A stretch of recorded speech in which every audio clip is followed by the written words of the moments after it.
Peter, what do you say, bro? Yeah, it's all good. Busy day today. A lot of stuff going on in the world of at least the United States, anyway, with the elections. Yeah. What are you thinking?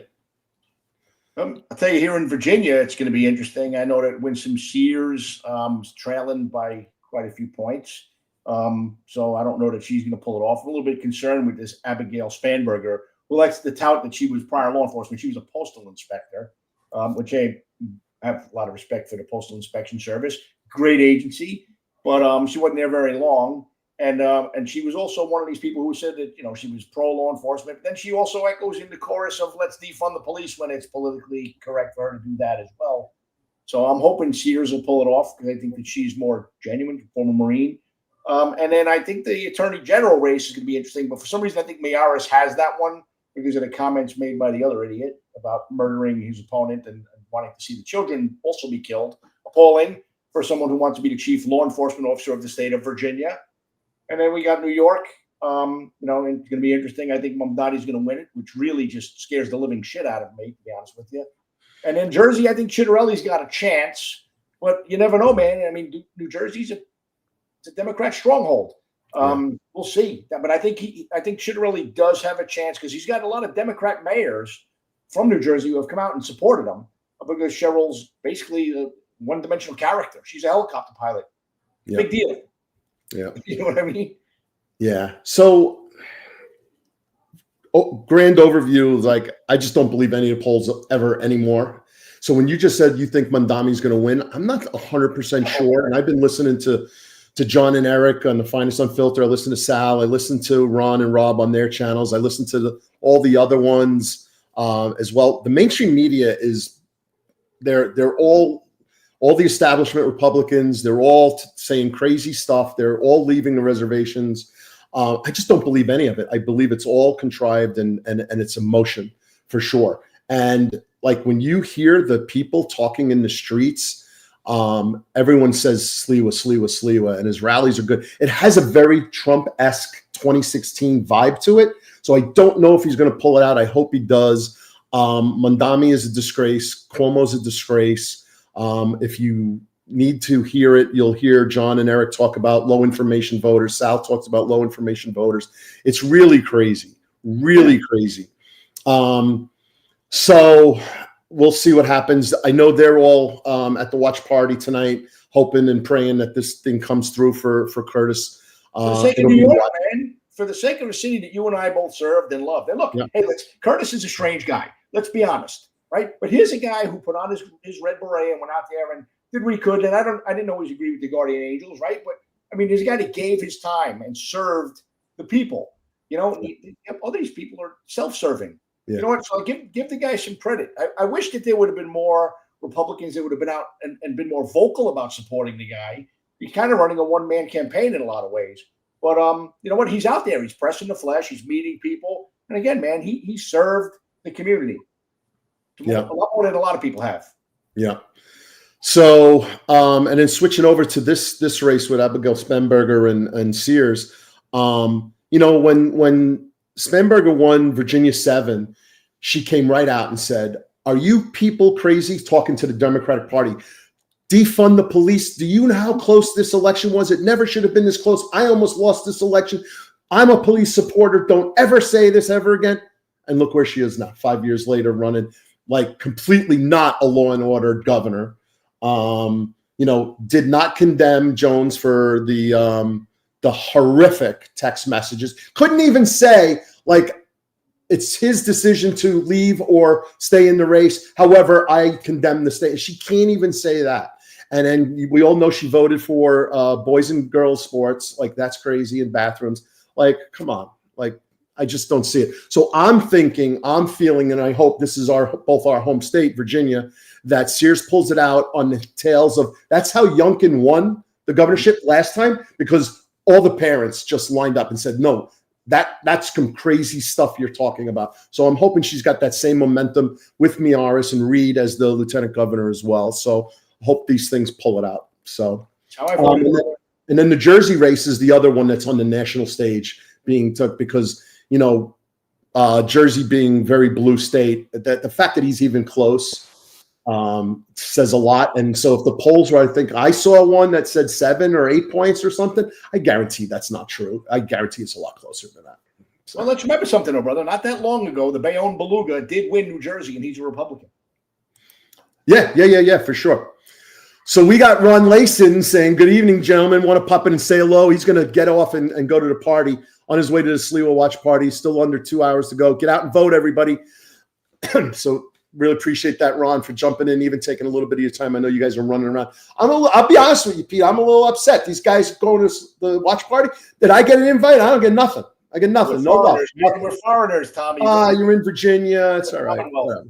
It's not even a state. It's the Commonwealth. Anyway.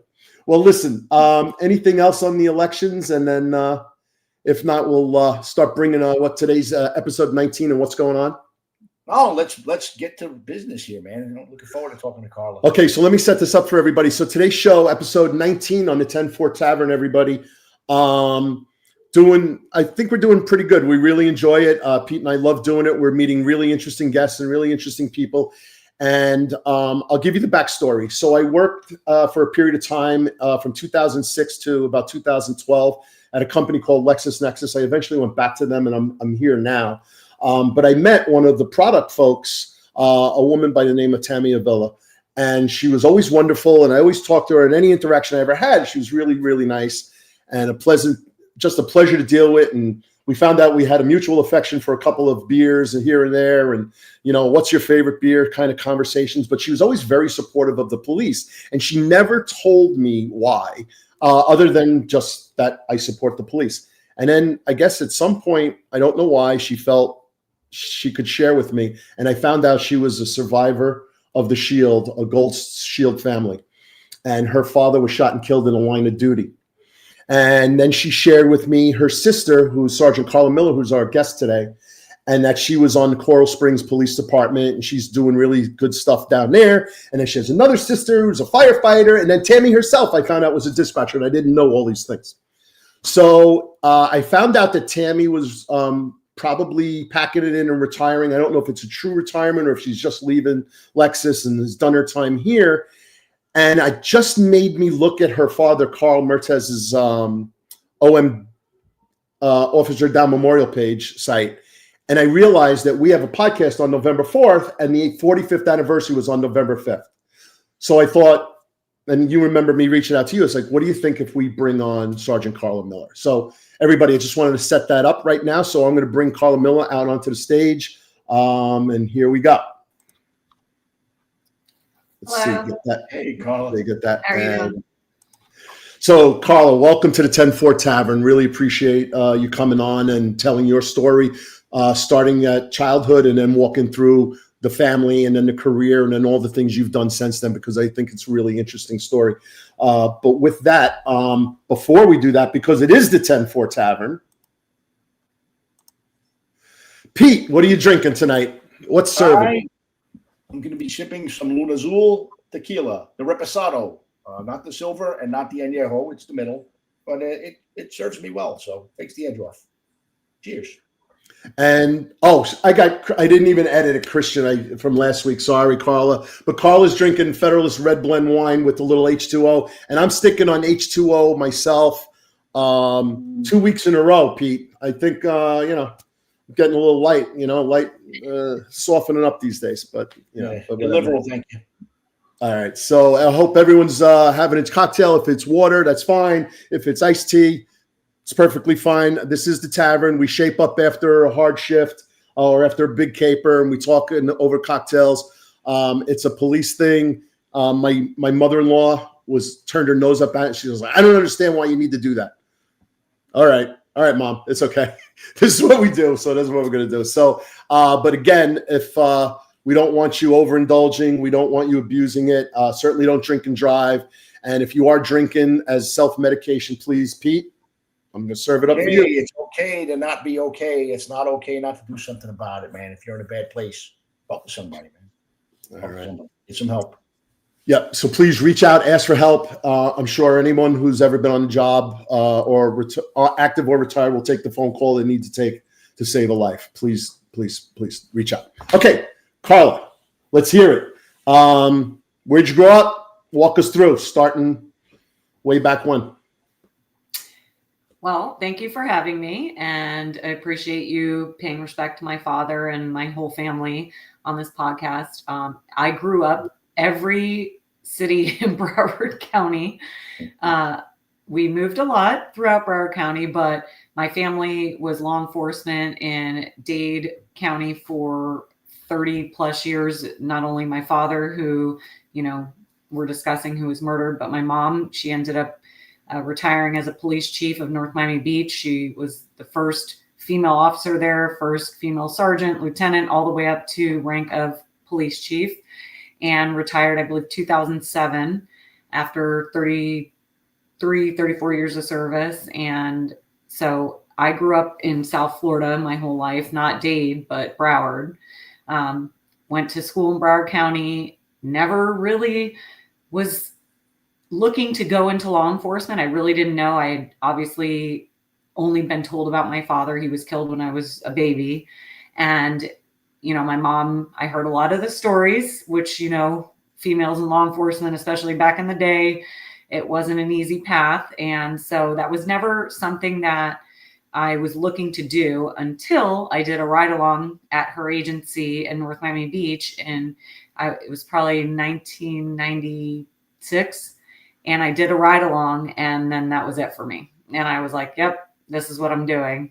And so I went to college while I was in Tallahassee at Florida State. I had an opportunity while in college to go to the police academy at 19 years old. And I did both. I was still at Florida State, but I went to the police academy, and then here I am. Did about 22 years of service, and that's a long story we can get into, but. So to say your family is a family of service is truly an understatement. I mean, who in your family was not serving their community in some capacity?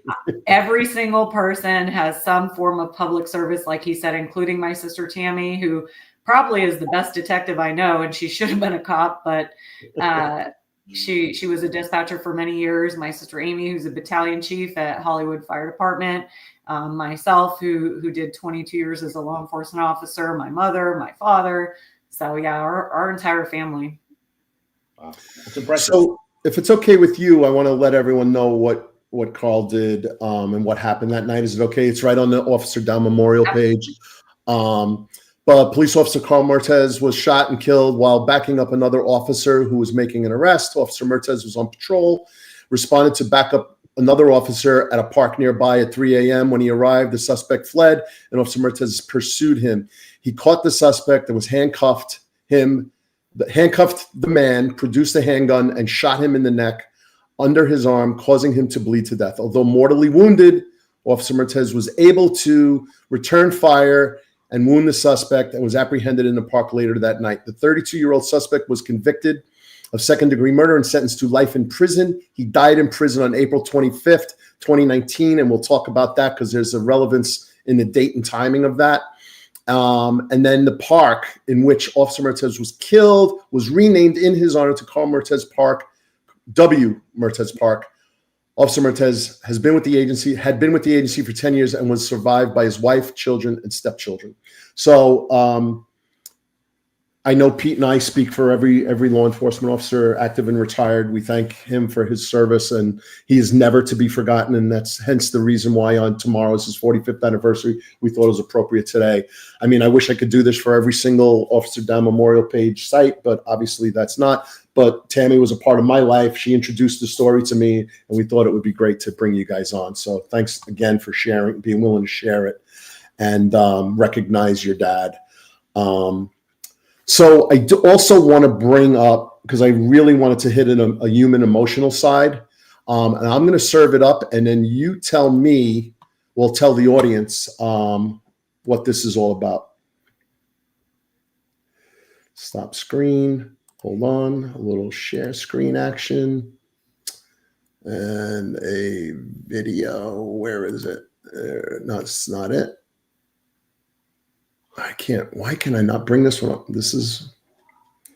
Sorry, guys. Be careful what you share. I know.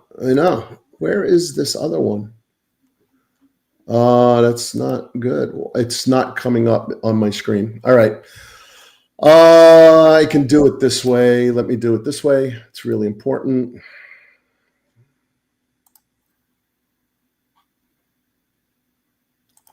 Sorry, folks. John yells at me all the time. You do too much production, but this is too important, in my opinion. So we need a teenager somewhere, Tony, or younger. They would have this thing up and running already. True. For sure. My granddaughter's 4, and she's better with an iPad than I am. Amazing. Cancel. I'm going to try it one more time. If I can't get it up, I'll figure it out.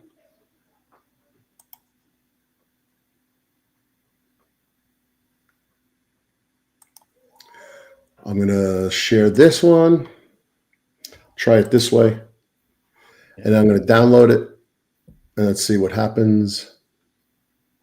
And then download it here. And it's not coming. All right, I can't get it up. It's not going to allow me. I'll figure it out while you guys talk. So I apologize. It's a bar. We can comment on something you just said, but we're gonna bar talk. But. Yeah. All right, I'm going to work on it while you guys talk, and we'll get it up later because it's really important and meant a lot to me. And thanks for sharing it again. All right, so you to do the ride along. You decide this is what I'm going to do. Take us through that journey. How you get on?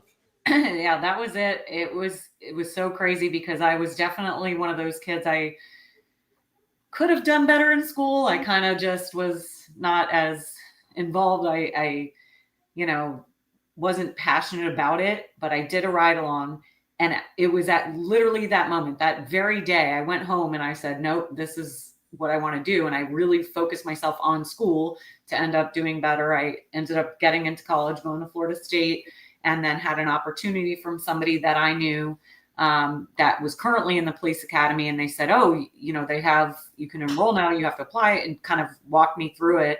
And it was literally a month after my 19th birthday that I had applied.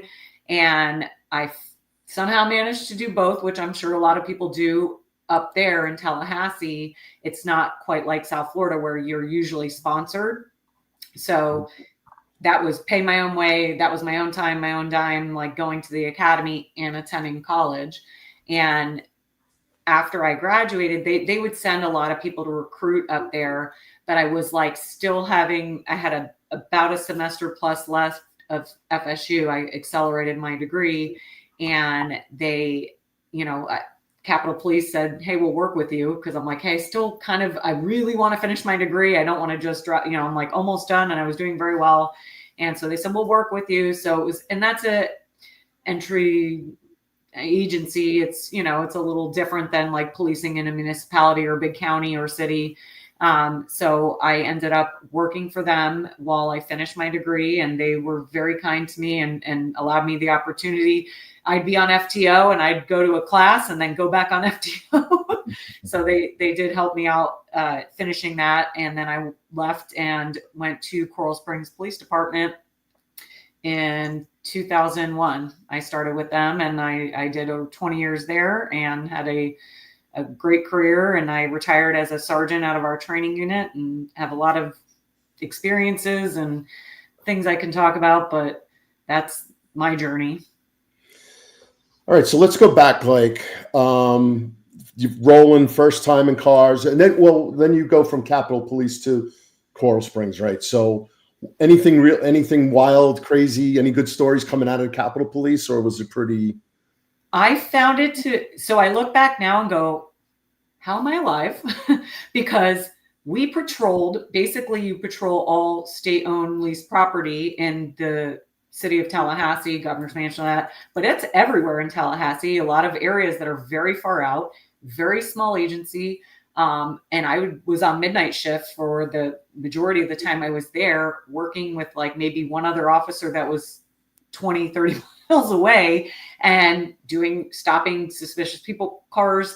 I had arrests in parking lots, and I'm a 19-year-old kid that was alone with no backup. My closest backup would be an FHP officer that would come from who knows where. And I've got this guy on the side of the road at 19 years old, like in handcuffs. And I'm like, thinking back now, I'm like, man, knowing, especially as a trainer and what I know and working in the field, in a different capacity, it was definitely I'm glad I'm alive. It's something a lot of cops that we worked with in New York don't understand is, and I learned this working in different parts of the United States myself, is in some places, man, you're alone. You're doing things alone. And, in New York City, you call it, the signal is a 1013 or even a 1085 forthwith. It's kind of like the humbling way of saying it. Like, you don't want to say, hey, I need help, but I need help. So 1085 forthwith. You can have 90 cops there in 5 minutes. You'll have 20 cops there in 30 seconds. Right. There's places where you can't have backup, could be 40 minutes, an hour away. I have such deep respect for those folks because they got to make it work. Yep. It was eye-opening, especially like for me, that was all I knew initially because that was where I started. But then going to an agency and a municipality where we did have a lot of resources and officers and things, it was like, if that went south, especially again, I was a 19-year-old young adult. If something went south, I could be in the fight of my life or the side of the road waiting for 20 minutes for somebody to come assist me. So it is very wild in rural areas and departments that don't have that support. Can I ask a question? Like going from the Capitol Police to Coral Gables, was that the same pension system, or did you have to walk away from your time at the Capitol Police? And walked away. So at Coral Springs, we're a municipality. We have our own city funded pension, and Capitol Police was state retirement. So it was starting fresh, but I knew that wasn't going to be my home. Like I appreciated what they offered me and kind of getting my foot in the door in law enforcement and not going stagnant post academy. I met a lot of great people, a lot of very good experience, probably a good way to kind of get my foot in, but it is night and day from, like they say, pushing the sled in a city and answering calls. And, it's very, very different policing. Sorry, I misspoke when I said Coral Gables. My number two, who was one of my best friends when I was the SAC in Miami, he was the ASAC, Ari Shapiro. He lived in Coral Gables. I don't know if you ever met Ari, gentleman. He was at Parkland with me as well. And he just moved to Spain. Oh. Tommy, when you hit it big, when you live in a place that has a name, the Gables, they don't call it Coral Gables. No, they call it very different. Very different. Yeah. Yeah. He's very highfalutin type. Yeah. Yeah. Hey, everybody. All right. Let me go back. I finally got this loaded up and everything. So again, Carla, thanks. Take us back to, I believe you were 5 weeks old. This is my favorite video.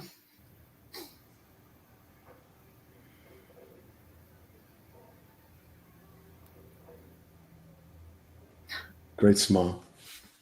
That is such like tearing your heartstrings, especially even as a child who didn't get to grow up and have my own personal memories.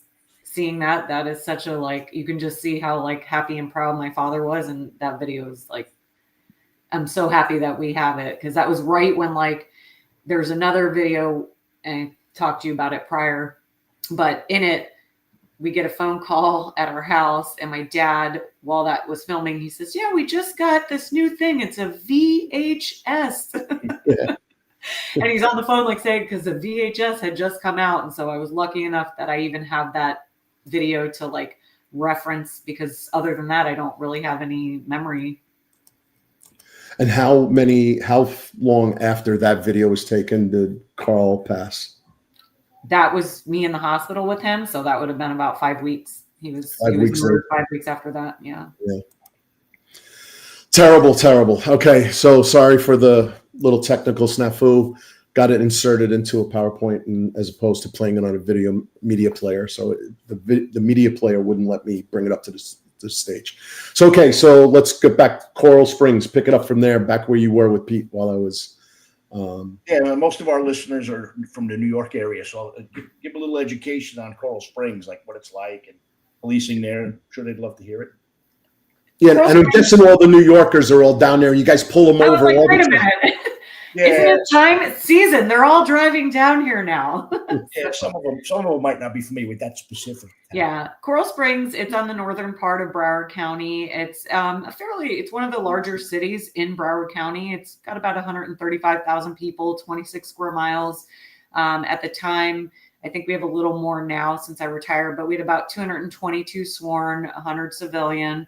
decent sized municipality, our own dispatch, our own range, pretty much all the units you can think of other than mounted. There's not really a need for that. There's not like a big downtown presence like a New York City or it was a smaller community back in the day, but it even my time there significantly changed as far as demographics, crime, things that we would see, shootings, robberies, things that before were like every once in a while to like started becoming a little more prevalent. It was a good department. We definitely focused a lot on training. We had provided resources that I had never seen, even coming from Capitol Police, like as far as the equipment we were given, our ballistics, our firearms, our everything. It was definitely on the upper end, especially doing what I do now. And I work with a lot of agencies and I hear what they get and don't get. And I'm like, wow, like we were very blessed at our agency to have what we had. And how was the relationship with Broward County Sheriff's Office? I know that that's the second largest sheriff office in the United States, if I'm not mistaken. It's LA, then Broward, then I think Maricopa. But I know that sometimes the sheriff's office and the police departments have very tight relationships. Sometimes there's a little bit of rivalry, and sometimes there's just disdain. And I know Scott is. I'm gonna do. We always actually did have, and still do, a good relationship with the Broward Sheriff's Office. MSD put a bit of a twist on that, and there's a lot of things which I'm sure you may not want to get into on this, which I could discuss, but it did cause some angst between the agencies, but overall very close. And I will say one thing that we also have that I found we don't see with a lot of law enforcement agencies is we have a very close relationship with our fire department, where most of them do not communicate. They do not train together. Their policies don't coincide when it comes to those, major events, active threat, active shooter, mass casualty. We had that and do have that.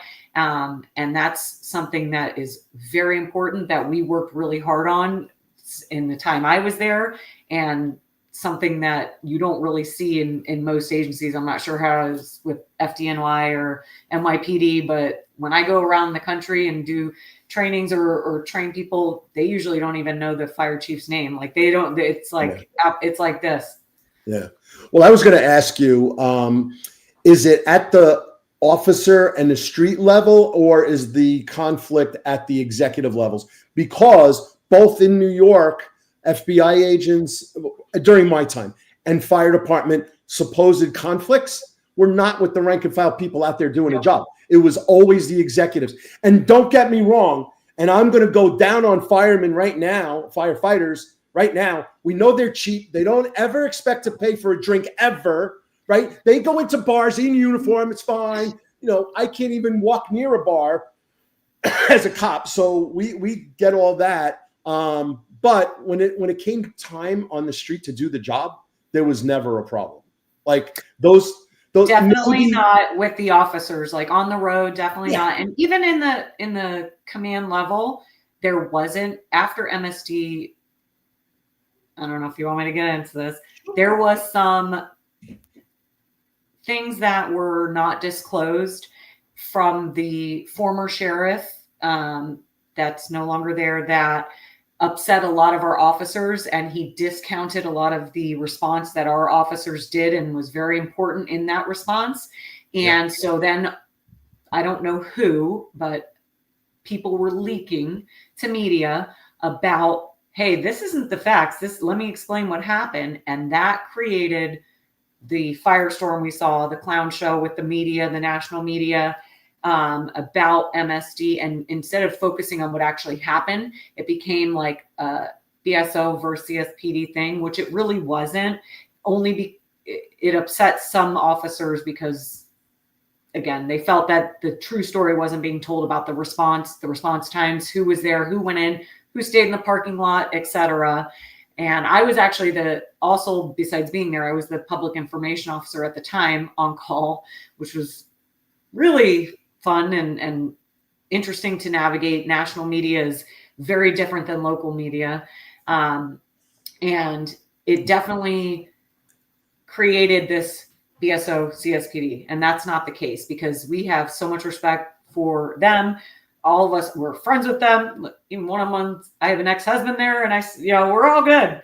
But everybody definitely created that, and it took the focus off the actual horrific event that happened and the families that were going through what they went through on that day, and created a pitting against an agency. And I think it's gone now. I think we've had enough time that they've kind of moved past that. I'm hoping. I'm retired now, but I believe it has. Yeah. I was not a Scott Israel fan long before Parkland happened. He was not a good team player. He had a huge ego. We had a couple operations where we could make arrests for guys wanted for murder, and it was around the time of his election. And he kept kicking the can because he was afraid that if we shot an African-American kid while he was running for sheriff, it would cost him his sheriffship. But not a good guy. And then look, even during Parkland, frankly, he was never more than 20 feet away from Debbie Wasserman Schultz. And there became this one point where we had a brief Donald Trump. He came down, and I wound up having to brief him. The FBI SAC was there. And Scott Israel made it all about the gun, not about the shooter. And then, obviously, because that's where they were going. And then made the mistake of kind of inferring that the gun dealer, who did not sell the gun illegally and who actually was very cooperative with ATF, was somehow complicit or somehow guilty, and named him to the media. And that guy got put out of business. So I was not a fan of Israel. I think he's a politician, not a cop. But that's just me babbling on like I tend to do. But rough scene, Carla. Spot on, because I was in that building and clearing the building with other officers for a very long time, because you understand the confusion that happened. We had a multi-level building with 3 stories. We had the delay on the video that we were told was actual real time. There was a lot of things that happened, and I will never forget walking out after, just sweaty, everyone's a mess. We finally realized, okay, and then we got the guy in custody, and I walked out to where they moved the tactical command outside, and he was there and like shaking hand, and he like went to shake my hand. I'm thinking, I'm here to give information, like that's important. Like we have stuff. And it was like a politician, like, oh, shake your hand. I'm like, what? We have actual information I need to share to the talk. Like what? But I agree. So I got to ask a question. Did I once see his face on the side of police cruisers? Did I see that maybe in a recruiting thing or something? It wouldn't surprise me. I wouldn't doubt it. Yeah, I wouldn't doubt it. All right, but his face was a lot of places, posters and all of that kind of stuff with the election. I get it, but I could have sworn I'm remembering him on the side of a police cruiser. Well, I guess that's what the sheriffs do now. They're on shower curtains and floor mats. I guess that's the thing. You put your mark on everything, but I don't know. Yeah, different state, but related conversation. When I was out in Arizona, I got deputized by Joe Arpaio so that we could have the authority to, do local warrants and make local arrests, because the U.S. Attorney's Office out there sucked. And Sheriff Joe had a life-size cutout of Sheriff Joe in his office. So it's a sheriff thing. Yeah, that's funny.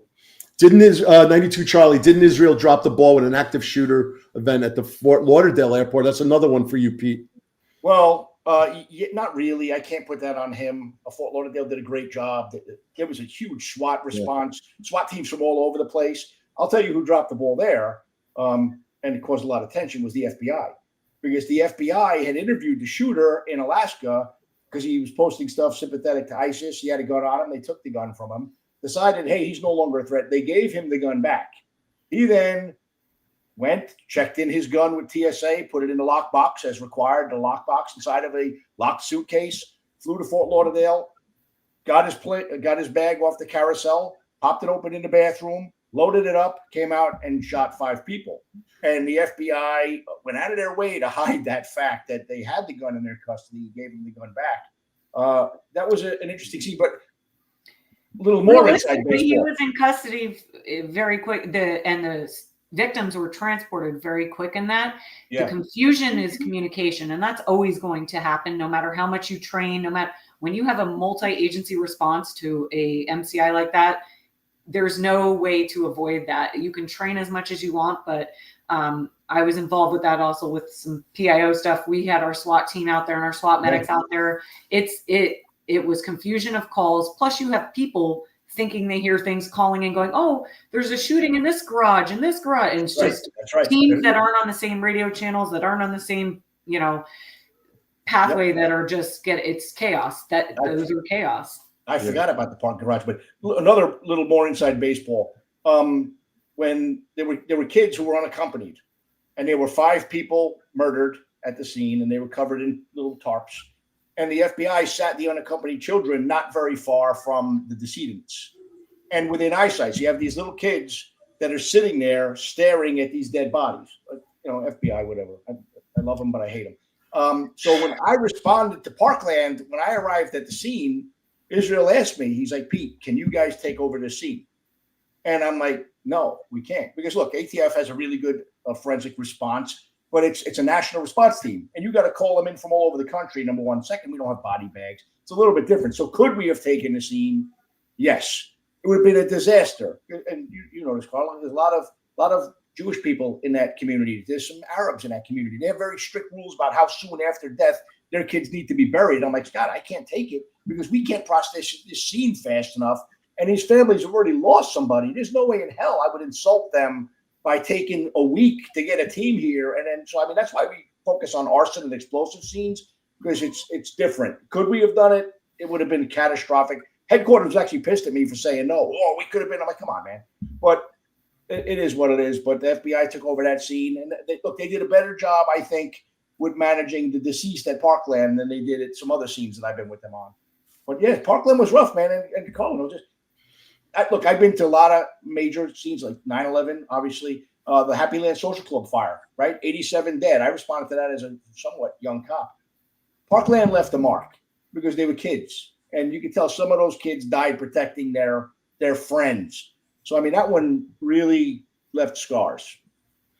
So, Carla, if you wouldn't mind, like, I know you mentioned it, but like, can you just walk us through that day, what you were doing, and then the call, and then the response, and then I'd love to hear both of, and I'm sure the audience would love to hear both of your perspectives. You as a local law enforcement agency, and the response and the interoperability problems and challenges, and then Pete from the federal investigation.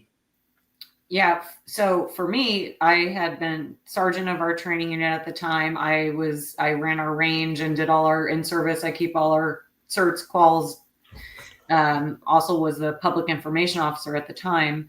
But I was in a meeting with my captain, and I don't know if people know this, but if you followed along with the case, the call didn't get dispatched to our PD because BSO covers Parkland, but our fire department covers Parkland. So Coral Springs, Parkland Fire Department, but it's Broward Sheriff's Office police response.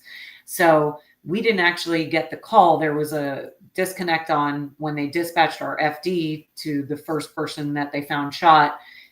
There was a delay. And then one of our supervisors who just retired was with somebody from BSO and got on the radio several minutes later, said, hey, is there a shooting at Parkland, at MSD? Because it's literally a stone's throw. It's just across the sawgrass. It's, putting your foot on one side of the line as Springs Parkland. And so once he said that, then our officer started responding. We realized, oh, wait, is there an active shooter? And that's kind of how that evolved. But that was the delay in our PD getting there. There was already BSO there, but they hadn't gone inside the building at that time. So it was Coral Springs officers that actually first made entry into the 1200 building. And again, our radio system was working, but the closest dispatch center from Broward Sheriff's Office didn't patch through our radios to be connected. They didn't have it on their panel to patch through, which should have happened. That everything has changed since then, even to avoid that, even if they didn't, where our own communication center would have active radios with BSO channel to listen in for neighboring districts so that there's never a delay. But so we had radio communications, their system got bogged down. They couldn't communicate with each other even once they arrived, and we were in the building. They would key up and it would just, do the loud beep, or they couldn't get a hold of anybody. That created a lot of confusion and chaos, especially when you have multiple agencies responding. There were people children went there that they were Margate police officers or, Creek police officers, and their kids went there and texted them like, this is happening. And they responded because their kids were at the school. That's where I say, as much as you train, yes, you can somewhat control the chaos, but there's going to be chaos. That it's inevitable. It's just too much when you have somebody in a multi-level building shoot 34, students and staff.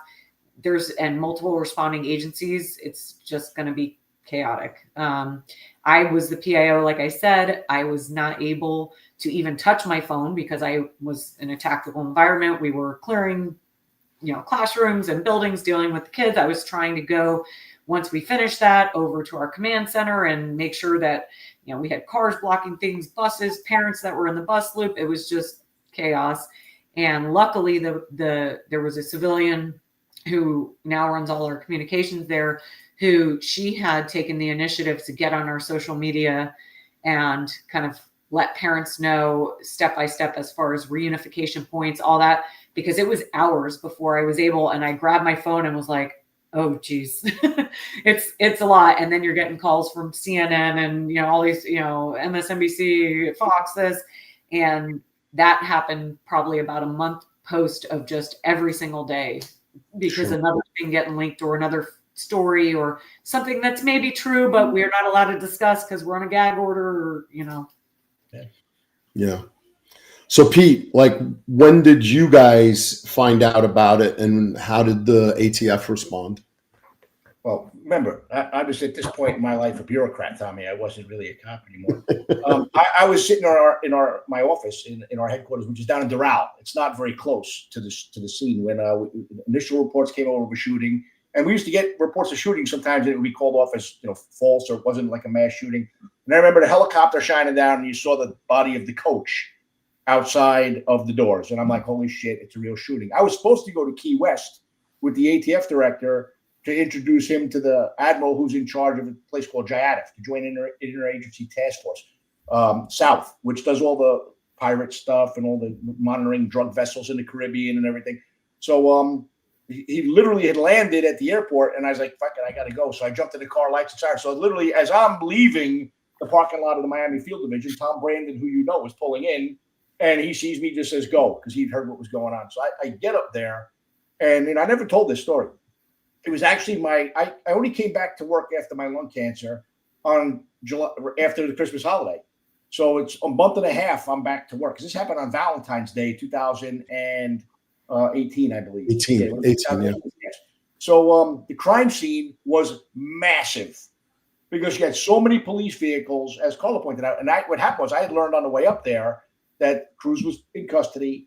One of our SRT guys, kid, went to that school, to your point, Carla, Damon Cavender. So he self-deployed and went there and helped the cops clear the school.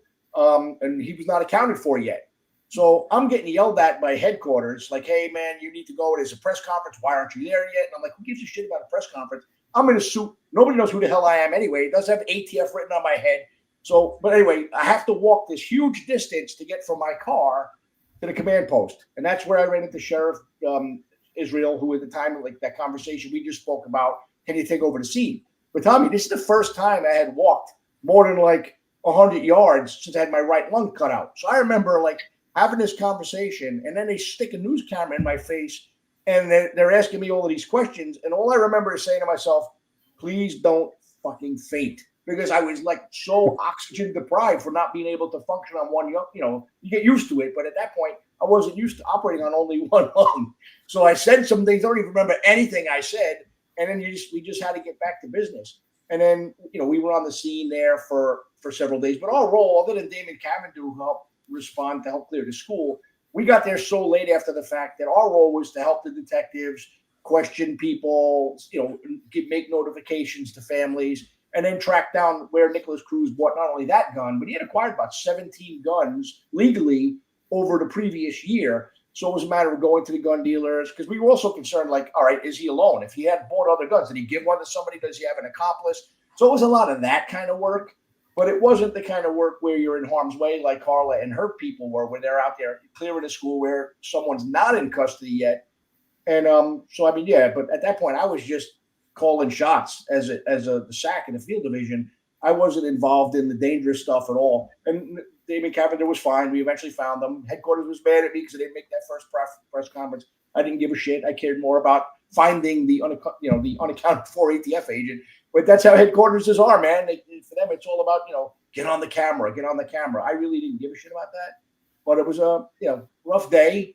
And then several days after that, every day we were there because the cameras were there. And I hate to say it, we were probably there more for the politics and the cameras than anything else because the investigation was working just like any other investigation does. So why we needed to be there, I really couldn't tell you, but that's the politics of law enforcement sometimes, Yeah. And so everyone who's listening, this is still the deadliest shooting in a high school in U.S. history.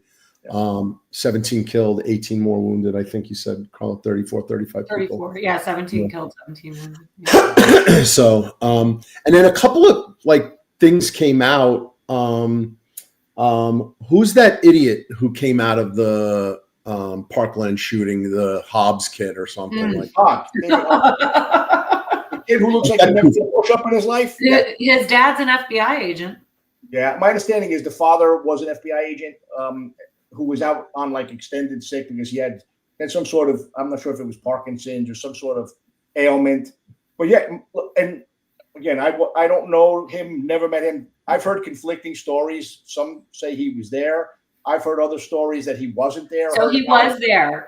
And I know because one of our officers who was the sergeant, actually, whose kids went there, he was watering the baseball field. He's the one that first got the kid shot in the ankle, and his wife was the athletic director there. She was with him. So he was there. Sure. However, not in the building. He was at the school, which is a 43-acre campus. Right. It's a large campus. And I can tell you, whether you think I'm putting a tinfoil hat on or not, every protest and thing that happened after that was so inorganic. It was so planned. It happened so quick. It was within 2 days. We hadn't even buried the bodies.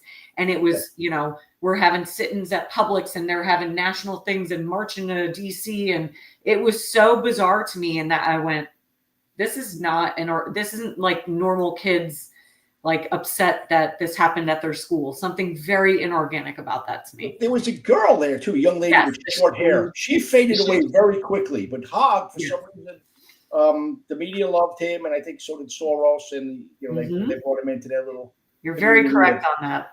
Yeah. Strange. Yeah. But here's the other thing. Like I said, we were there for several days. Who else was there for every day? Debbie Wasserman Schultz. Yep. And Senator Nelson, the guy who became the NASA director and who looks like the Crypt Keeper from Tales from the Crypt. They never asked a single question ever about what was going on. It was strictly about the gun, demonize the gun. To his credit, love or hate Trump, he asked great questions when he came and met with us at the Broward County Sheriff's Office and listened. So it would have been nice if some of these other politicians would actually listen instead of just right away coming with talking points. Yeah. Even the media, and I'll tell you that where I said dealing with national media was a different animal for me. Most of our stuff is local, but this was such a big incident that we had national media with us for a month plus. I was dealing with them on a daily basis.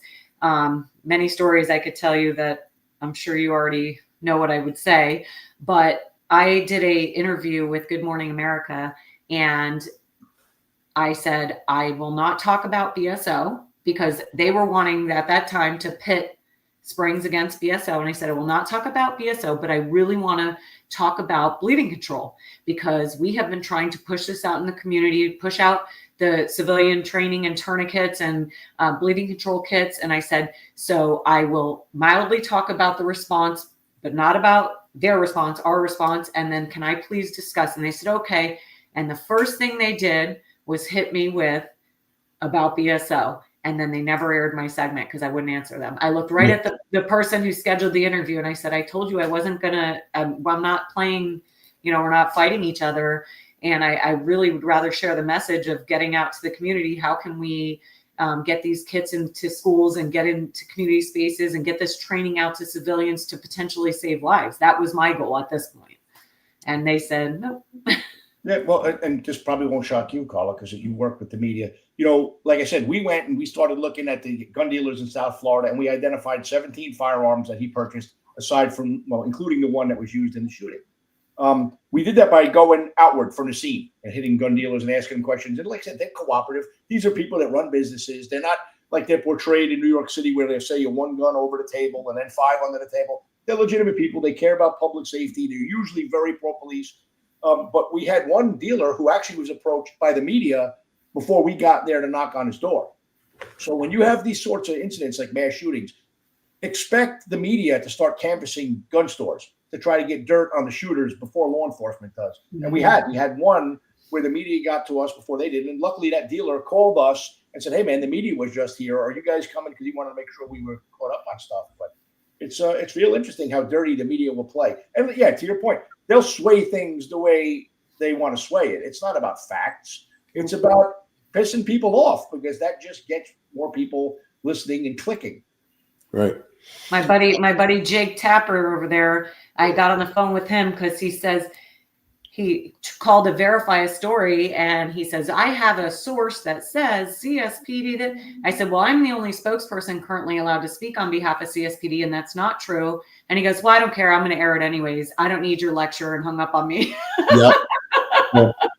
And it wasn't true. The story wasn't true, but he aired it anyways. And I was like, okay.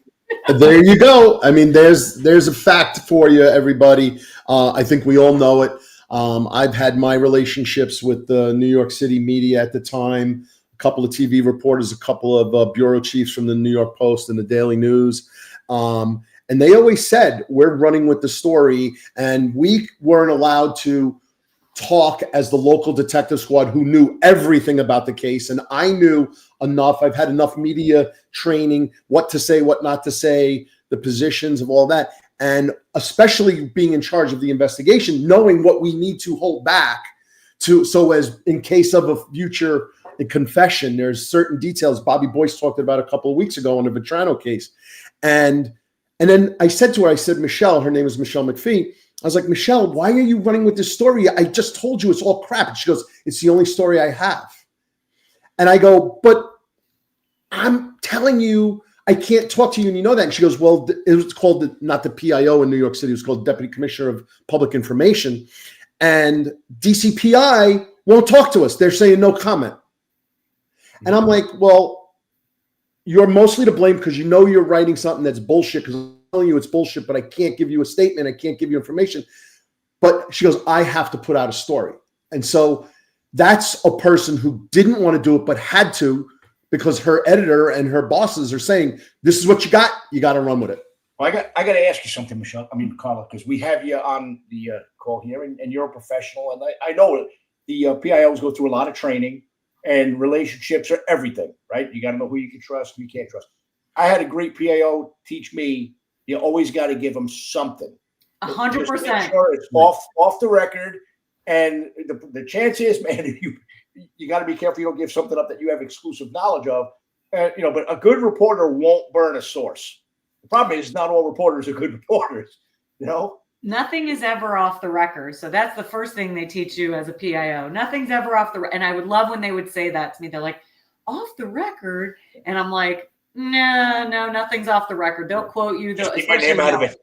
But you do have to give them something. And I used to get upset with some of our homicide detectives and things if we'd have a major case or something, and I go, some things are actually public record, and as if it doesn't affect your investigation, give me something, because otherwise they're just going to write whatever they want. Yep. So give me enough, give me something, to at least a statement, whether it could be one sentence, something brief, but give me something, because otherwise they're going to make their own narrative about this, and we don't want that. Let's keep it on course where it protects your investigation, but we allow the public to know and the media to be able to do their job. But I mean, a trusted reporter, when you get the ones that prove, I don't trust any of them. I had two that I dealt with when I was going through that shit in Phoenix with Fast and Furious. Man, they can be very valuable friends when you need to get information out there to sway opinions. So the thing is, there's some good people, good friends, but I don't trust anybody. I don't know. Yeah. That's me. I trust them more than lawyers, if that makes any sense. Yeah. Yeah. All right. So 92 Charlie, Police Commissioner Kelly in New York City, would never allow chiefs to talk to the media in front of cameras. It was his job alone. So how did you handle certain executives and certain different chiefs at certain different places? Or when you were the PIO, was it one single voice? So at the time, the chief who appointed me PIO, and I did it for about 10 years, was very open to allowing me to speak. He entrusted, there was two of us at first that we would split and then it branched off, but it was very open to, he knew that we understood the job. There was very minimal things that we would have to get like permission to discuss with the media, because he knew that we understood what we can say, what we can't say. And we knew we would speak on most cases other than like a law enforcement involved shooting, that needs to be the head of your agency. An MSD, that needs to be the head of your agency. I did coordinate all of those press conferences where I would take the mic first and introduce the chief or, officers involved. But those interviews, I always sat in on all of them and made sure we recorded all of them so they didn't take snippets and change narratives and do things or ask him questions or try and bait. But luckily, the chief was very open to letting us handle our job. He had a lot of faith in us as PIOs. Good. All right, good. So any other interesting PIO stories before we move on to some other capers? And yeah, we'll move on. All right. I want to bring up an earlier comment, and because I want to talk about this. So there it was. So VR Forever, $10 super sticker. So appreciate that. And then VR Forever wrote, for the female badasses. So let's talk about women in policing a little bit. Two reasons why I want to bring it up. My son is a cop in DC, and Pete's daughter was also a law enforcement officer. And it did change roles, and let's get that straight. And Pete will talk about that for a second. But his partner just became a member of the Harbor Scuba team in DC Metro. And she graduates the academy. She's the third female to ever pass the course. And there's no gifts there. You got to do the job, because you don't send anybody underwater if they can't do the job. That just doesn't happen, right? So she's cranking and she's doing a great job. And so she was at my son's wedding a couple of weeks ago, and I got to spend a lot of time with her. And she's just so, and then maybe you like the term or maybe you don't, she's a badass. And she's so cool and she's so calm, and she was talking about it. I go, you got to do the podcast. And she said, heck, I'd do that. And I go, yeah, but you're active and they're probably not going to let you. And she says, I don't care. I'm doing it. I go, you know what you're going to do? You're going to take an email from me that's going to be very formal and just have it all framed out. And we're not going to talk about current investigations. We're not going to talk about the department itself. We're just going to talk. And she came back and she said, yeah, they disapproved it. And I go, I don't think they understand how we would have done. It would have been the best recruiting asset they ever had. Right. It would have been so good. And so she's not allowed to do it. She says, let me work on it. So anyway, to all the badass females who are kicking ass and doing a really great job. So thanks for that. And then thanks VR Forever for the super sticker. So what do you think about that reaction by the DC Metro? And what would you have done? So that can get tricky when I'm not a fan of this whole TikTok cop generation of doing things and promoting yourself in that way. I think we do a disservice.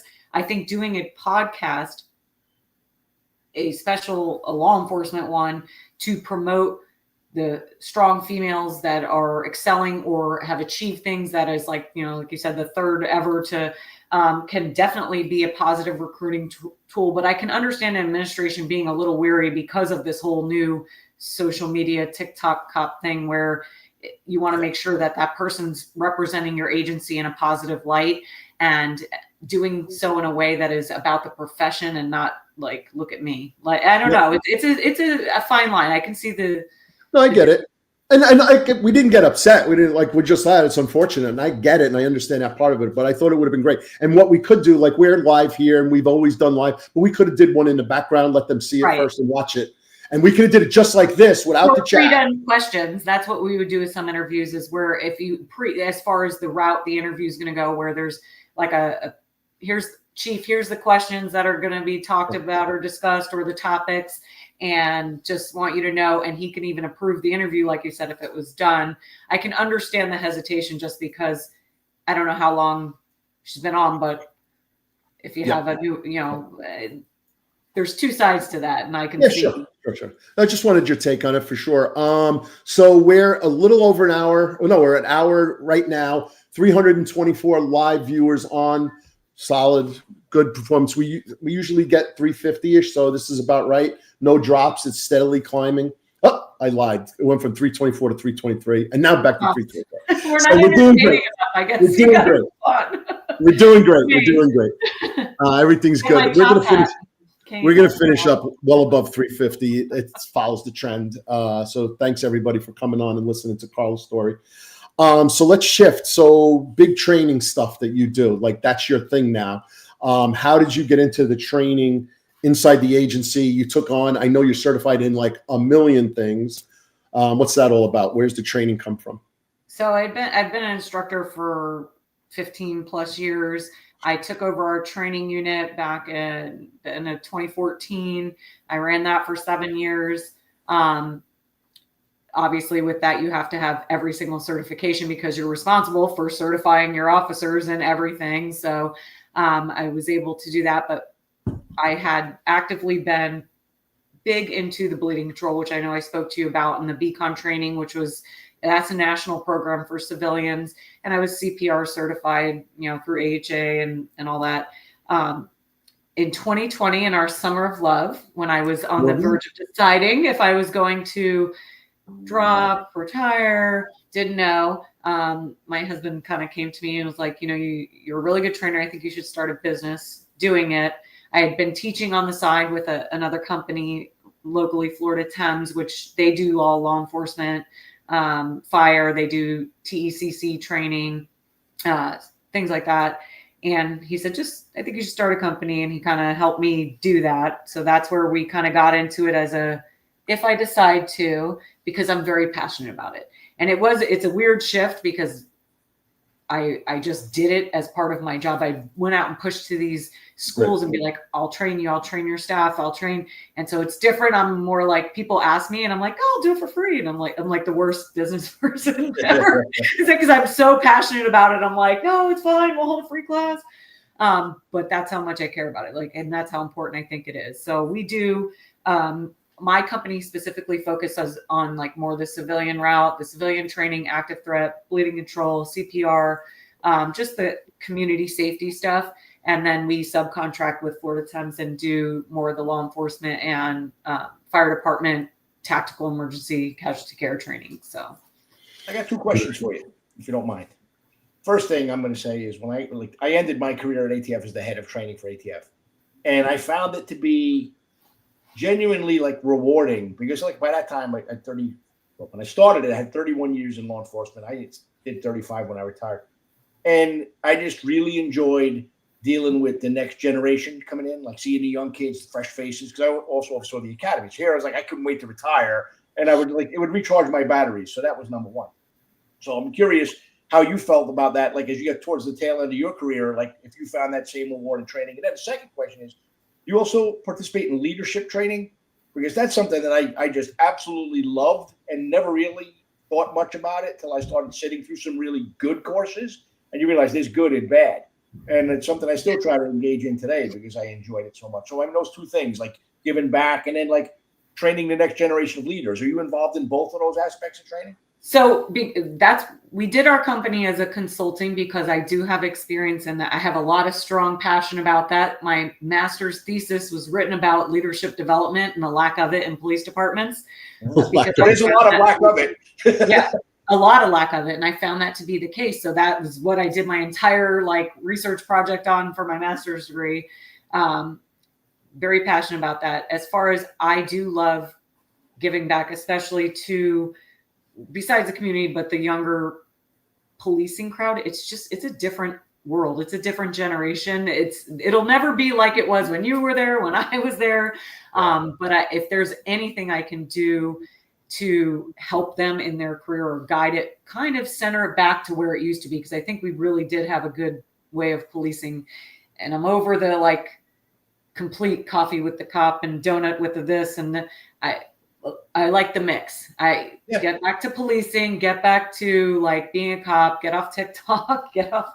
Like, I find that there needs to be this. Like, we had a gentleman on a couple of weeks back who's from your neck of the woods, George Kalina. I don't know if you know George. He was the city of Miami chief when I was leaving the ATF office in Miami, and he's just a guy who I always really admired because he's a genuine leader. I mean, people down in Miami loved him. I was wondering if you ever crossed paths with him, but he would agree.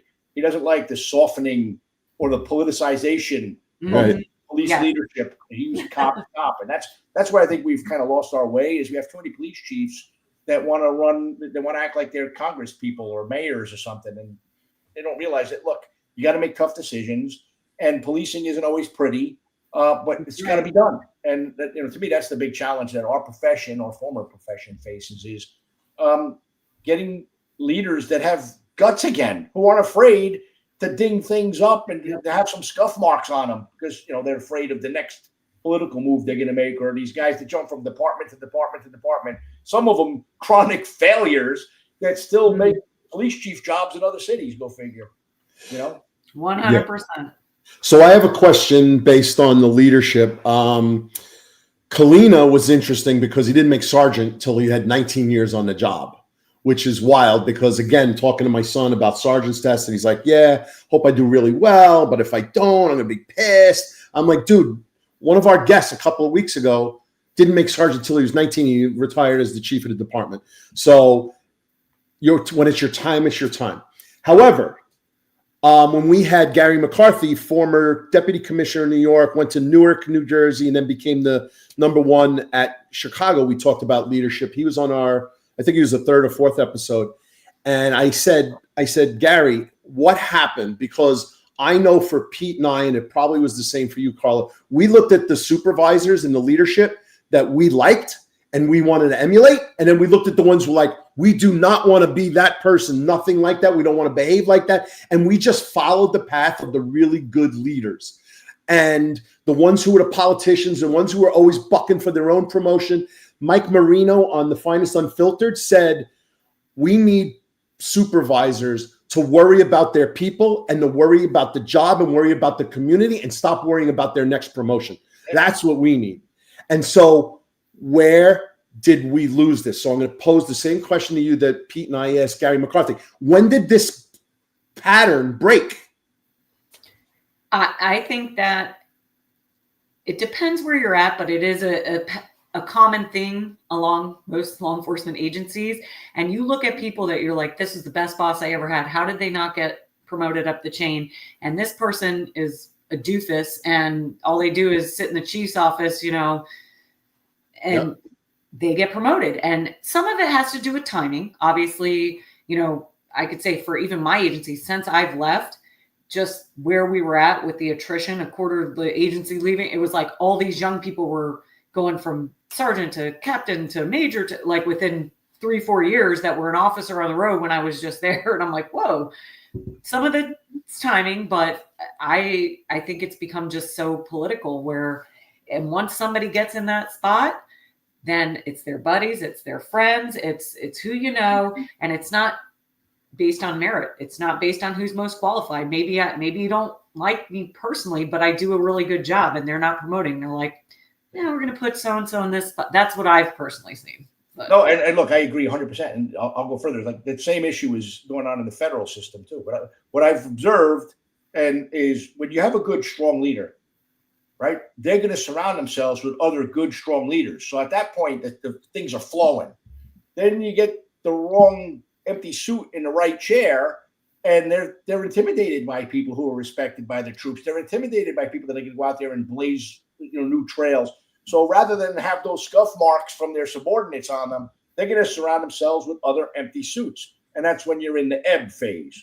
So that's why you have these departments that are kicking ass for a while, then things get shitty for a while, then hopefully they get better. Yeah. But I always found that bad leaders surround themselves with other bad leaders. You would think they'd be smart enough to say, hey, I'm not the best leader out there. Let me surround myself with good people. But the biggest problem I find with bad leaders is their biggest flaw is self-awareness. And they like yes men. They like people who confirm their beliefs, and they don't like people that go, hey, wait a minute, and give them an opposing view. They're very focused on I'm right, I'm the chief, I'm the what, and it's actually so detrimental. And sometimes I'm a fan of promoting within an agency because I believe, hey, if you work hard, you want to have it. But sometimes that can be a detriment because then you're stuck with the same old, based on who's there to then pick the next one. Well, see, in South Florida, the interesting thing I've seen that's very different from New York City is there is a lot of people who go from agency to agency at different pay grades, different titles. Where in NYPD, you're not going to have some Yonkers police sergeant come in as a lieutenant in the NYPD. It's very structured, and look, people don't. I've never seen anybody go to the NYPD from a small police department nearby because they usually get paid more on the outside. But I was always shocked to see how many people in South Florida were lieutenants somewhere that are now chiefs elsewhere, or vice versa, which I think is healthy, actually. That once you get, usually it's captain, but some lieutenants, then you have the ability to go to, especially some of the smaller agencies, these smaller municipalities, and hold a ranking position of assistant chief, but it can be some of the same, like you said, same old, or chiefs and failed chiefs that end up ruining department after department across the country, like Texas, Miami. I don't know if you're that. Oh. Yeah, I'm not a fan. Yeah, Jimmy Kennedy left the NYPD and went down to Union County, North Carolina. South of the Mason-Dixon, they chased the dollar. What do you mean, Jimmy? What's going on there?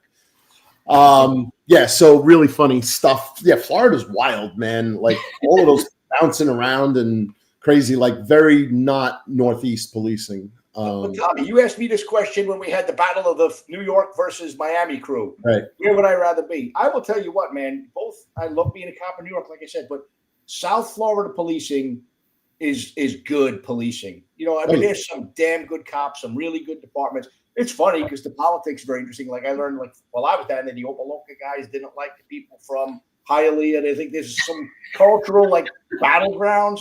But for the most part, man, the cops down there bleed as blue blood can be, man. Oh yeah. How do you deal with the heat and the humidity though? Like, what's that? Air conditioning.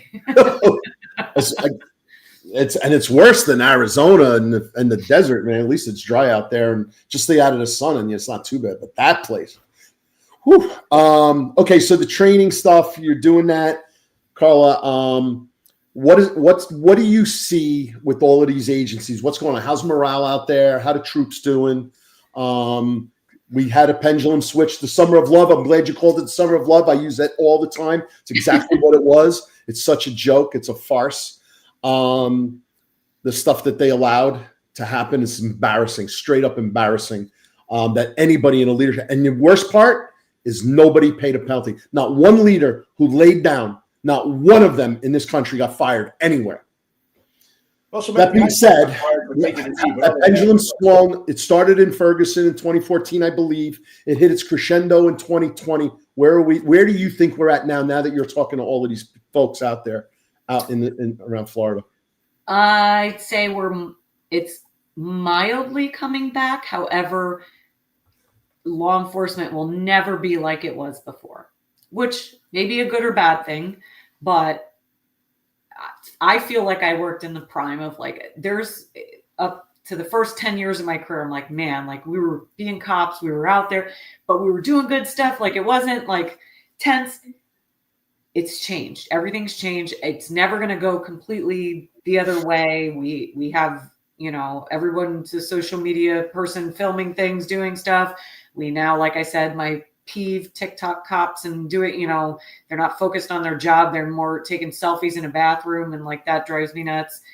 I think we're pendulum swinging mildly, but it's never going to be like it was. Yeah. Well, don't forget, Bobby, we had the politicians too, even the Democrat, Mayor Koch. right? Democrat through and through, loved cops. True. You know, so if a cop made an honest mistake out there, they weren't going to get skewered. And that carried on for a little while. But now it's politically correct for some parties to skewer a cop. And you know, and that's the problem. And when you don't have the backing of the elected officials and the district attorneys and the judges, more importantly, you're kind of screwed. And look, nowadays, man, there was no such thing as a woke prosecutor in our day. And now look how many big cities have them.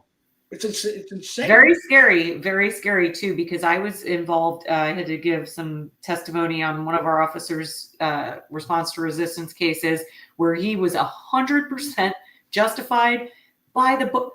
3 years he spent under investigation. I mean, it couldn't have been more clear, like clear cut by the book, everything. 3 years this officer was under investigation for a crime because of the race of the person and his race. And it was like, how is this even a thing? And I like showed him, I went in the FDLE book. I was like, look, based on, you know, our response to this level of resistance, and 3 years this, and they finally like cleared it and adjudicated. But that's very stressful for an officer to have to deal with, not knowing, am I going to be like the next political victim here, where because you want to make a statement, you know, I'm going to be put on trial, even if I get acquitted, you're ruining my life.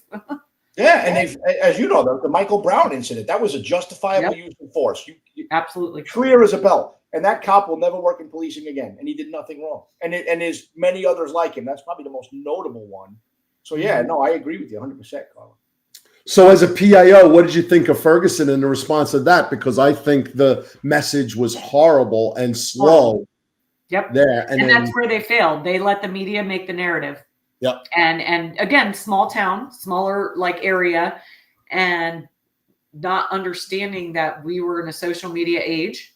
So remember, things were getting uploaded quick and people were making and giving statements and street side stories. And that obviously altered law enforcement significantly. The whole fake, you know, hands up, don't shoot. And but when you don't give information, people create their own narrative, and they're going to do it in a way that sensationalizes instead of actually tells facts. And once it's gone, once the toothpaste is out of the tube, that's it. Yeah. And then you had elected officials saying stupid things like, let's give them the space to let things burn. Give them the space to insane. And as you know, once you lose control, man, that's the thing that people forget. Like, again, like I said, policing isn't always pretty. Use of force isn't always pretty, right? Correct. Maintaining order is not always pretty, but restoring order is usually far uglier because it requires more force. Absolutely. So instead of letting it spin out of control where you have to get there, they don't realize it would be a lot less ugly if you would just maintain the order in the first place.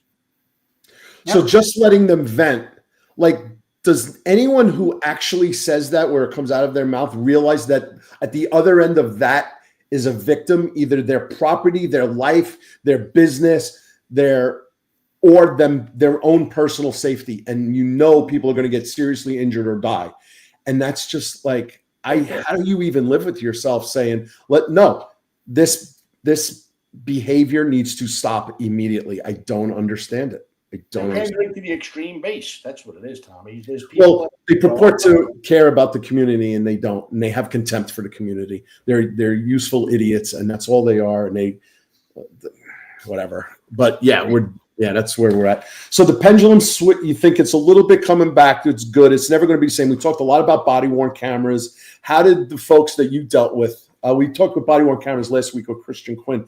How did your folks react to body-worns when they were introduced to it? Because Christian said an interesting story. He was like, 2 weeks later, they were like, let's get him going. Let's get him going because we're showing how stupid the people are. It's so good. So there was a lot of pushback when they started to introduce them years ago.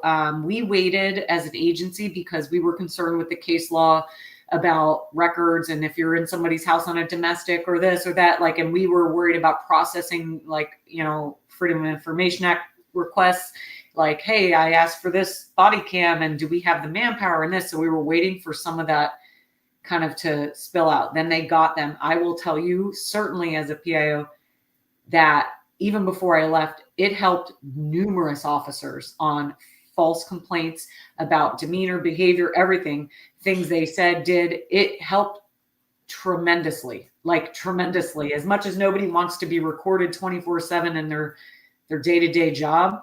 it for law enforcement, because there's been such a distrust towards us where our word actually meant something.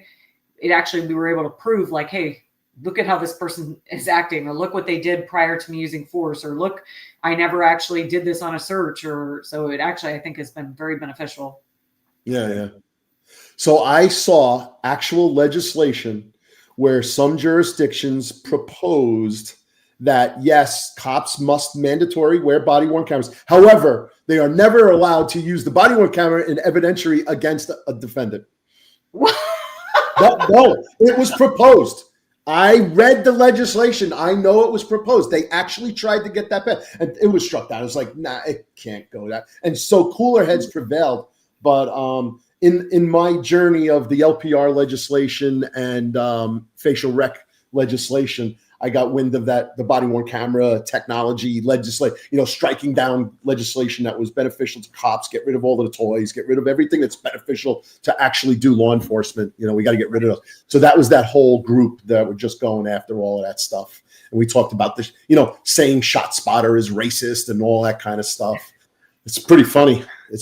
No, we're actually trying to save black and brown people and white and whoever, wherever it is, but predominantly black and brown people are actually the victims of this at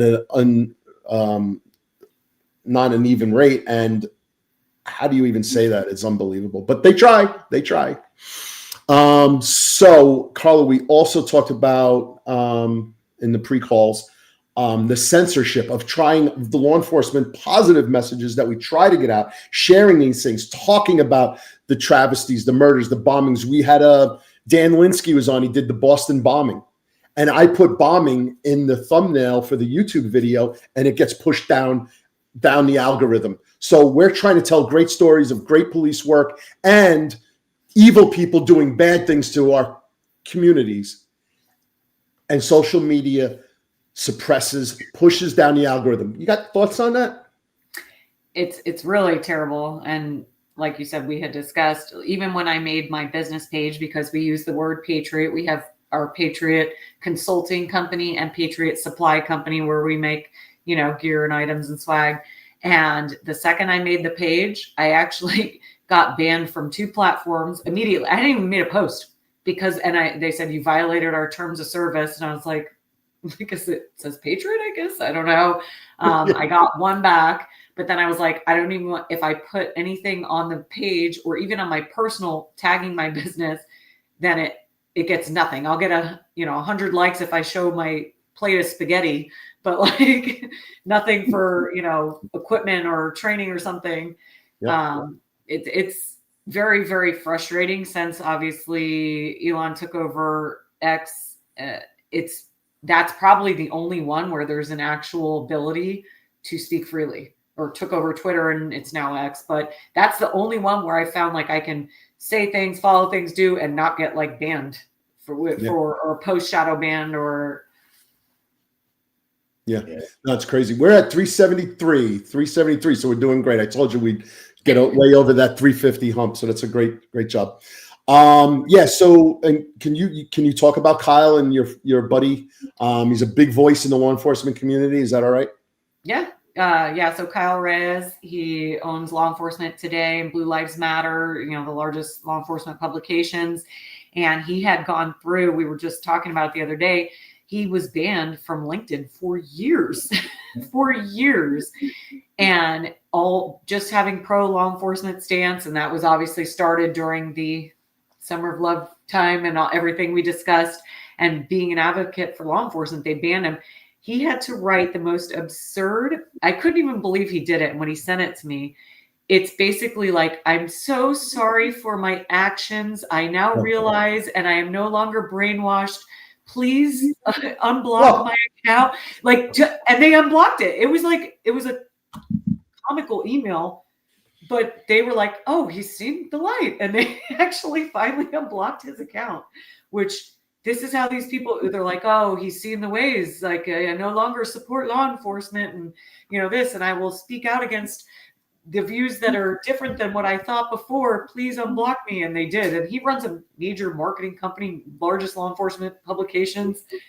That's a big part of his business, is being on LinkedIn. and they blocked him just for merely being pro law enforcement. Yeah. Pete and I are on LinkedIn pretty heavily, and that's where we do most of our social media business. And we see Kyle's prolific, man. He's got like 20, 50, maybe 50 posts a day. That guy, and you can stay on top. So Law Enforcement Today, a little plug for Kyle Reyes and Law Enforcement Today. And Blue Lives Matter, you said?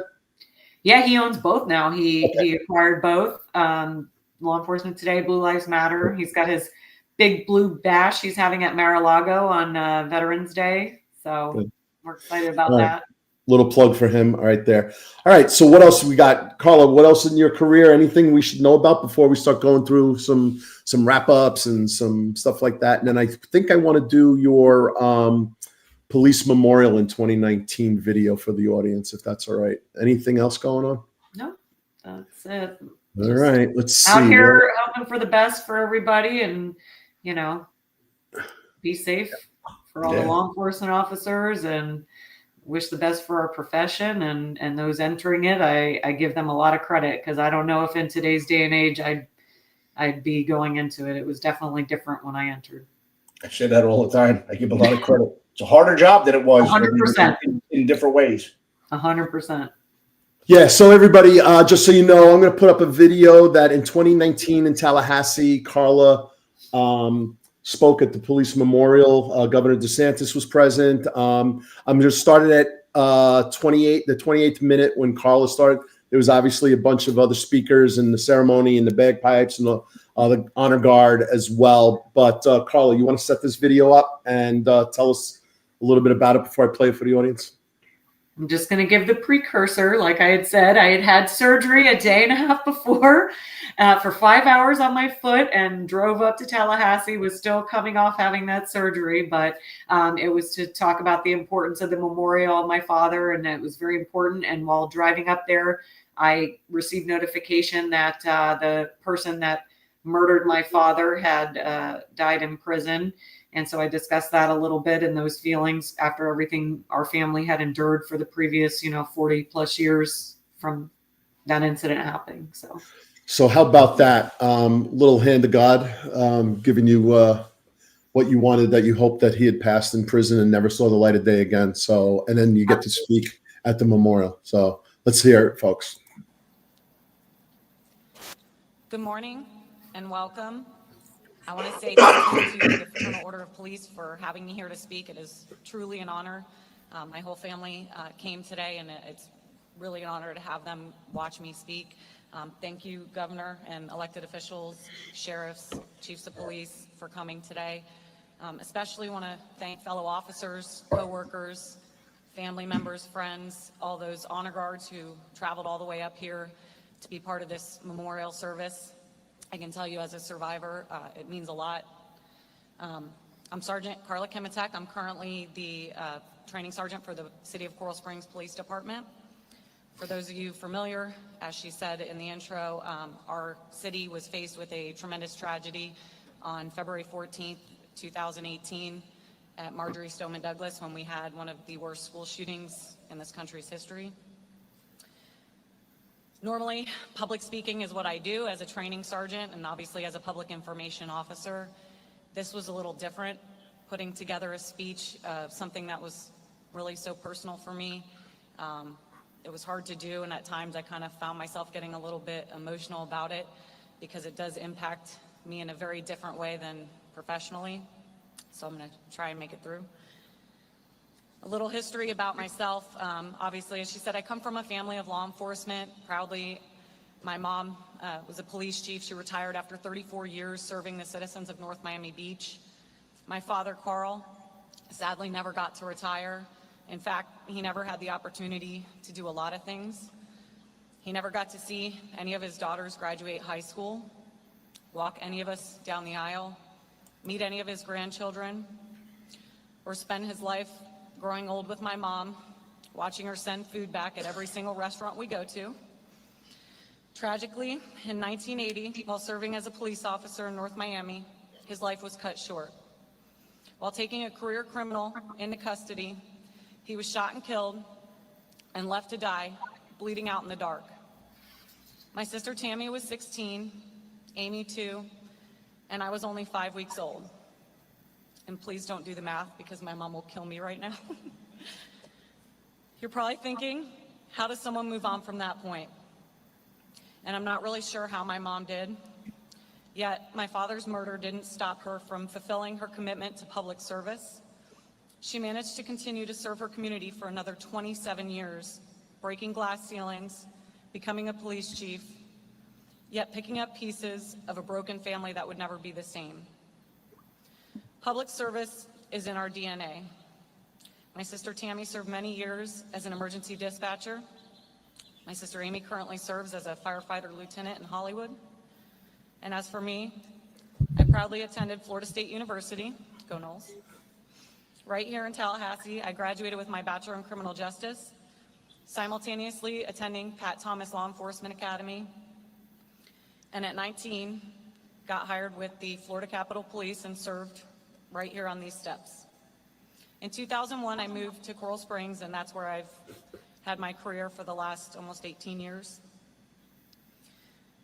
Growing up, my father was always my hero, even though I didn't really know him, I only knew of him. I lived off stories from my mom, his coworkers, friends, and they would all say what an amazing man that he was.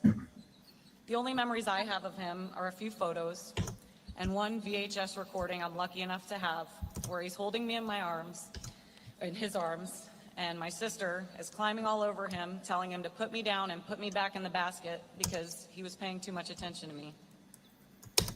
And even though he's gone from this earth, he has an influence on everything I do, as if he was right next to me watching.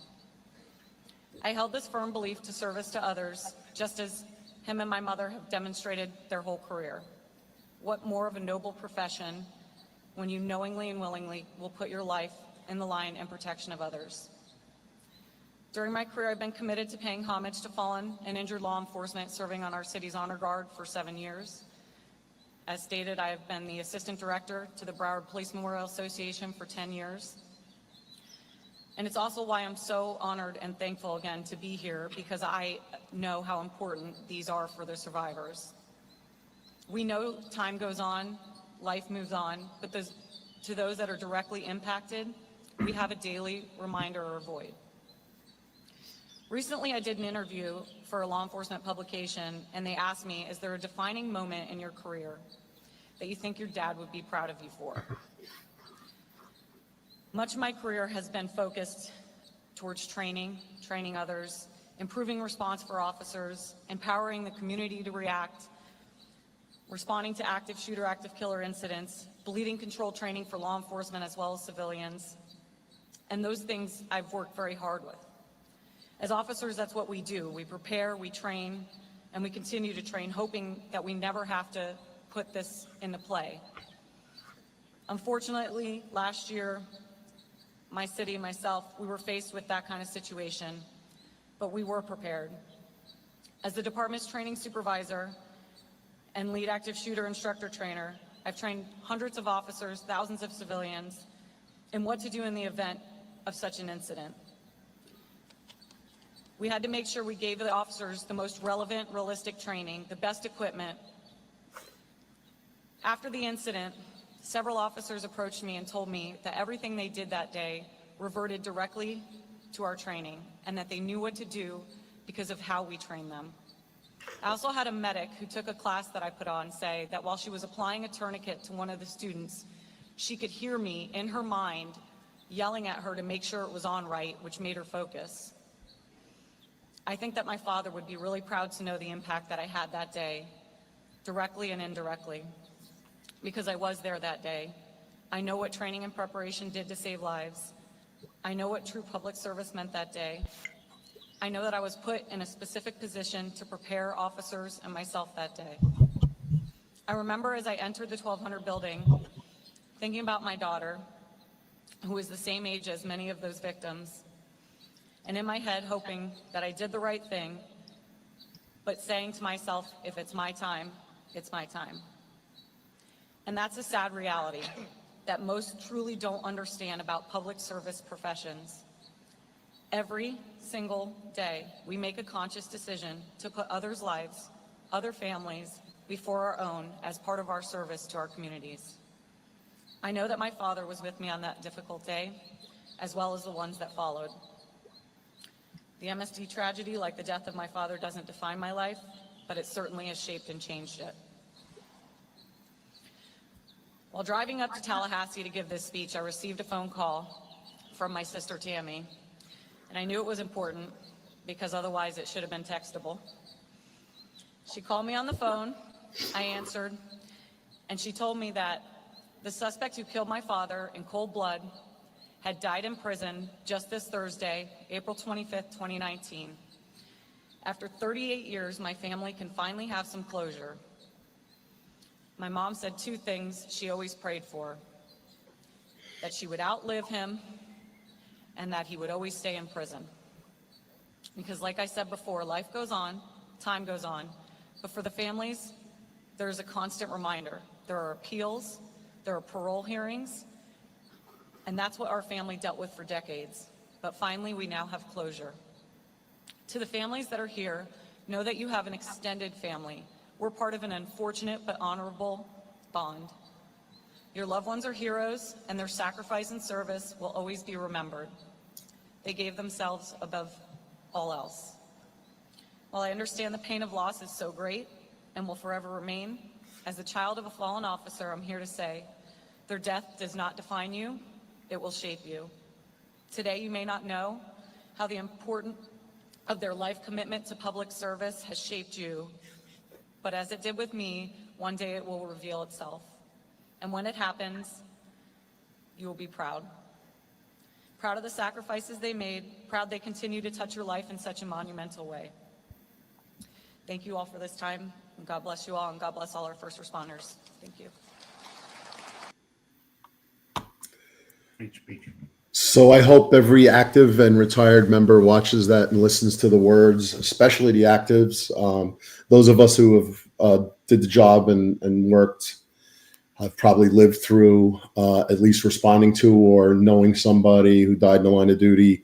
The families, I know that Jerry Kane is a good friend, and his buddy Tony was thrown off a roof in Midtown in the 80s, and the family every single year for it seems like forever are at parole hearings and over. So when you said that, it really made a lot of sense to me. It's like how much work it is staying on top of that, staying in all of those places and following up on all of these appeals and this, and I can't even imagine like having to have to relive it over and over and over again all the time. So thank you for your family, for the service that they've provided, and then for the sacrifice that they've made. Appreciate it, Carla. Thank you. Thank you for having me on. Yeah. So finish it up. I got some interesting news. Sears looks like she lost to Spanberger in Virginia. They're calling it 55 to 44%. I don't understand that gap.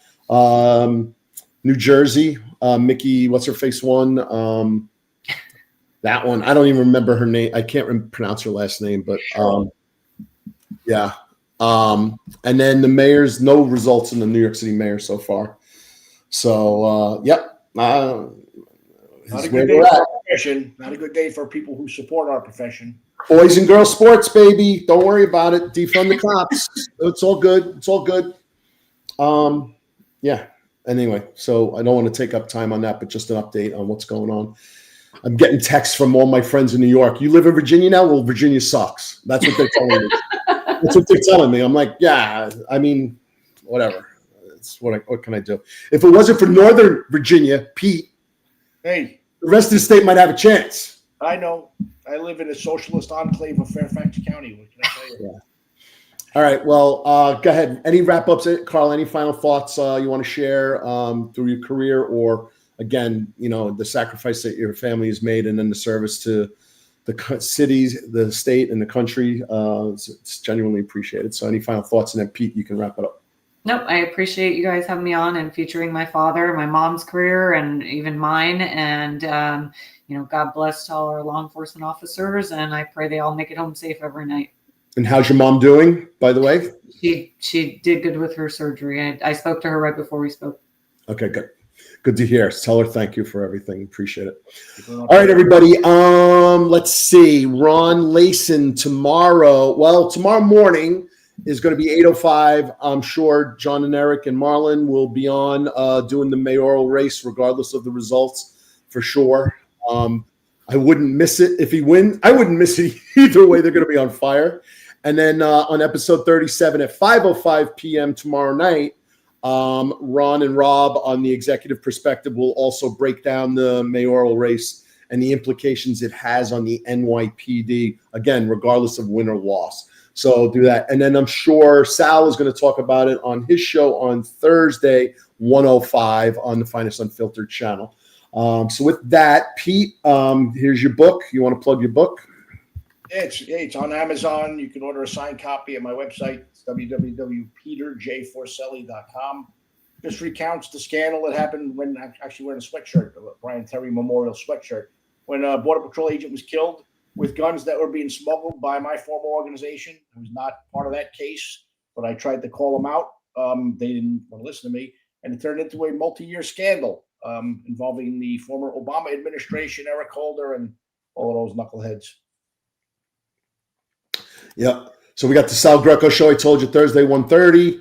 And then if you want to find the Finest Unfiltered on YouTube, at the Finest Unfiltered, and 10-4 Tavern on X at 10-4 Tavern. Pete and I are on LinkedIn at 10-4 Tavern on Instagram and Facebook as well. So with that, Pete, any final thoughts? I'm a little disappointed in the elections, the way we're going.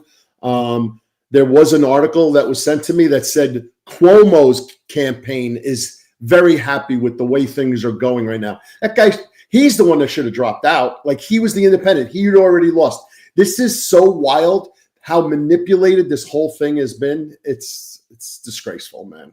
People need to wake up, man. Look, you need people in office that care about public safety, because when you're not safe, you're not free. It's that simple. But no, today was a good episode. I never met Carla. It's interesting because we were definitely within 25 feet of each other at certain points during the whole Parkland investigation, but I didn't know her at the time. Yep. Well, we're finishing up here at 438 live viewers right now. So did really well tonight. Thanks for everybody for coming on. I did block Tyler Sue or whatever, not because he was criticizing cops, saying stuff like, I never met a cop worth shit or whatever. I don't even care about that.